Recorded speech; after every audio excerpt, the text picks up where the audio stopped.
గత వారం రోజుల క్రితం హరీష్ రావు గారి పైన వచ్చేసి ఈ తప్పుడు సోషల్ మీడియాలో ప్రచారం జరిగింది. నేడు కేటీఆర్ పైన జరిగింది. దానిపైన పోలీసుల స్పందన ఏంది? ఫిర్యాదు చేయడం బీఆర్ఎస్ పార్టీ మహిళా నాయకులందరినీ కూడా కించపరుస్తూ, అదేవిధంగా బీఆర్ఎస్ అగ్ర నాయకులను కూడా కించపరుస్తూ ఈరోజు ఒక ఊరు పేరు లేనటువంటి ఒక ఆన్లైన్ పత్రిక ద్వారా ఈరోజు అందరినీ కించపరుస్తూ, బీఆర్ఎస్ నాయకులను మహిళలను కించపరుస్తూ ఈరోజు ఒక స్క్రీన్ షాట్ ని వాట్సాప్ గ్రూప్లలో షేర్ చేయడం జరిగింది. ఇట్లాంటి ఊరు పేరు లేని ఇట్లాంటి ఒక పత్రిక ద్వారా ఫేక్ న్యూస్లు ప్రచారం చేస్తూ నాయకులను కించపరుస్తా ఉన్నారు. ఈ రోజు దీనికి సంబంధించినటువంటి అన్ని ఆధారాలతో సైబర్ క్రైమ్ లో అధికారులకి ఫిర్యాదు చేయడం జరిగింది.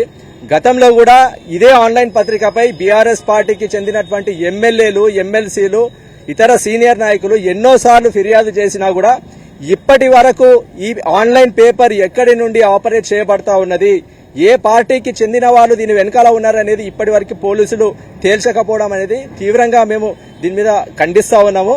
ఇట్లాంటి న్యూస్ పేపర్లు, ఆన్లైన్ న్యూస్ పేపర్లు అనేవి కూడా సమాజానికి ఇవన్నీ కూడా చాలా కుట్ర చేస్తా ఉన్నాయి, అందరినీ కూడా ఇబ్బంది పెడతా ఉన్నాయి. కాబట్టి దీని మీద ఖచ్చితంగా వీళ్ళని ఎక్కడి నుండి ఆపరేట్ చేస్తా ఉన్నారో మనం వీళ్ళని కనిపెట్టాలని చెప్పి మేము సంబంధిత అధికారులకి ఫిర్యాదు చేయడం జరిగింది. మా దగ్గర స్పష్టమైన ఆధారాలు ఉన్నాయి. దీనికి సంబంధించినటువంటి స్క్రీన్ షాట్స్ ని కాంగ్రెస్ పార్టీకి చెందినటువంటి కార్యకర్తలు ఎన్నో వాట్సాప్ గ్రూప్లలో అదే పనిగా ఉదయం నుండి నిన్నటి నుండి వాళ్ళు సర్క్యులేట్ చేస్తా ఉన్నారు, స్ప్రెడ్ చేస్తా ఉన్నారు. బీఆర్ఎస్ పార్టీకి చెందినటువంటి మహిళా నాయకులు అందరినీ కించపరుస్తున్నటువంటి ఇట్లాంటి వార్తని కాంగ్రెస్ పార్టీకి చెందినటువంటి నాయకులు, కార్యకర్తలు సర్క్యులేట్ చేయడాన్ని మేము తీవ్రంగా ఖండిస్తా ఉన్నాము. 135 సంవత్సరాల చరిత్ర కలిగిందని చెప్పుకున్నటువంటి కాంగ్రెస్ పార్టీ గత 40 ఏళ్లుగా ఉమ్మడి రాష్ట్రంలో అధికారంలో ఉన్నటువంటి కాంగ్రెస్ పార్టీ, ప్రస్తుతం రాష్ట్రంలో అధికారంలో ఉన్నటువంటి కాంగ్రెస్ పార్టీ ఈ స్థాయికి దిగజారి బీఆర్ఎస్ పార్టీ మహిళలను కించపరుస్తూ ఇట్లాంటి న్యూస్లని వాట్సాప్ గ్రూప్లలో వాళ్ళు సర్క్యులేట్ చేస్తా ఉన్నారని దీనికి తీవ్రంగా ఖండిస్తా ఉన్నాము. నైతిక విలువలని ఈ రోజు కాంగ్రెస్ ప్రభుత్వం మంటగలుపుతా ఉంది అనే దానికి ఇది స్పష్టమైన నిదర్శనం. ఇట్లాంటి చర్యలను మేమందరం కూడా తీవ్రంగా ఖండిస్తా ఉన్నాము. అన్ని ఆధారాలను మరొక్కసారి ఈ రోజు సైబర్ క్రైమ్ వాళ్ళకి మేము అన్ని కూడా సబ్మిట్ చేయడం జరిగింది. వీరిపైన మేము ఖచ్చితంగా వీరిని గుర్తించి ఎక్కడి నుండి, ఏ పార్టీ ఆఫీస్ నుంచి ఇది ఆపరేట్ చేయబడతా ఉన్నది, ఏ భవన్ నుండి, ఏ నాంపల్లి భవన్ నుండా లేకపోతే ఇంకో పార్టీ నుండా ఎక్కడి నుండి దీన్ని ఆపరేట్ చేస్తా ఉన్నారో ఖచ్చితంగా దీన్ని తేల్చాలని చెప్పి మేము డిమాండ్ చేస్తా ఉన్నాము. దీని వెనకాల ఉన్న వారిపై ఖచ్చితంగా చర్యలు తీసుకోవాలని చెప్పి ఈ రోజు పోలీసు శాఖ వాళ్ళు చర్యలు తీసుకోకపోతే కోర్టు ద్వారా పోయినా సరే మేము న్యాయ పోరాటం చేస్తాం, చట్టపరమైన చర్యలు తీసుకోవాలని నిందితులపైన అని చెప్పి మేము డిమాండ్ చేస్తా ఉన్నాం. ఇప్పుడు కూడా ఇదే ఆన్లైన్ న్యూస్ పేపర్ మీద ఫిర్యాదు చేయడం జరిగింది. ఇప్పటి వరకు దీన్ని ఎవరు ఆపరేట్ చేస్తున్నారు, ఇట్లాంటి రాజకీయ పార్టీల మీద బురద జల్లేటువంటి ఇట్లాంటి ఆన్లైన్ న్యూస్ పేపర్ ని ఎవరు ఆపరేట్ చేస్తా ఉన్నారు ఇప్పటి కూడా పోలీసులు తేల్చలేదు.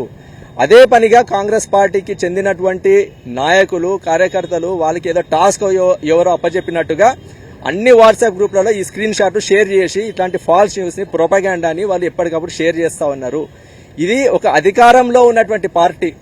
ఎన్నో సంవత్సరాలుగా మేము అధికారంలో ఉన్నాము, మాకు 135 సంవత్సరాల చరిత్ర మా పార్టీకి ఉన్నదని చెప్పుకునేటువంటి పార్టీ ఈ స్థాయికి దిగజారి మహిళలను కూడా వదిలిపెట్టకుండా ఒక పార్టీకి చెందినటువంటి అందరు మహిళలను కించపరుస్తూ ఇట్లాంటి వార్తలను వాళ్ళు స్ప్రెడ్ చేయడం అనేది అందరూ కూడా ఆలోచించాల్సినటువంటి విషయం.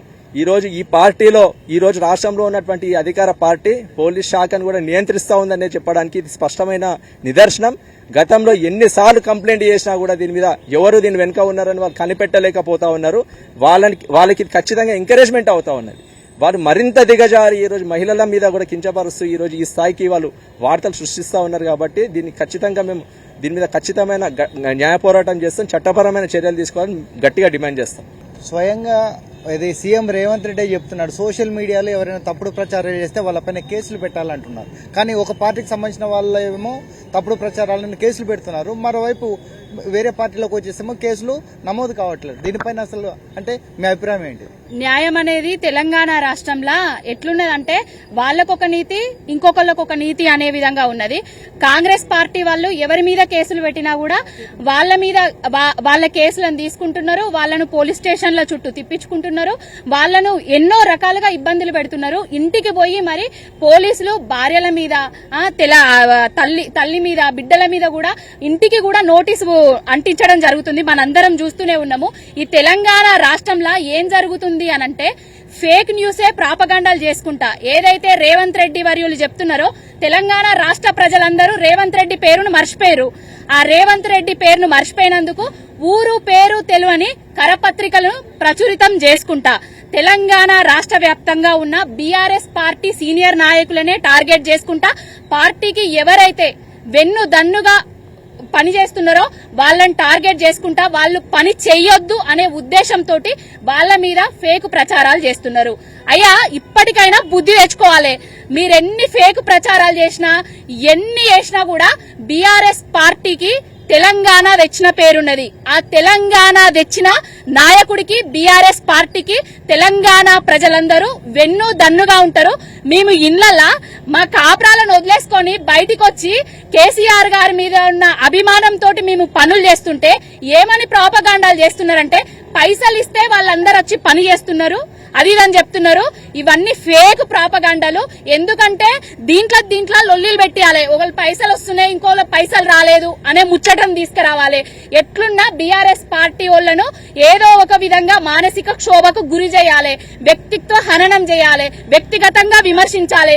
వీడియోలు పెడితే బాడీ షేమింగ్ చేసేసి మళ్ళా కౌంటర్ అటాకులు చేయాలి. ఇలాంటివే పరమావధిగా పెట్టుకున్నారు. ఎవరు ఎన్ని చేసినా ఎన్ని కుట్రలు చేసినా రేవంత్ రెడ్డి చేస్తున్న వైఫల్యాలను ప్రజలకు ఎప్పటికప్పుడు తెలియజేస్తూనే ఉంటాము. రేవంత్ రెడ్డి కాంగ్రెస్ పార్టీ వెంట పడుతూనే ఉంటాము. 135 సంవత్సరాల చరిత్ర గల కాంగ్రెస్ పార్టీ తెలంగాణ మహిళలకు గాని దేశంలో ఉన్న మహిళలకు గాని ఏం చేసిందండి? ఏమన్నా రిజర్వేషన్లు ఇచ్చిందా?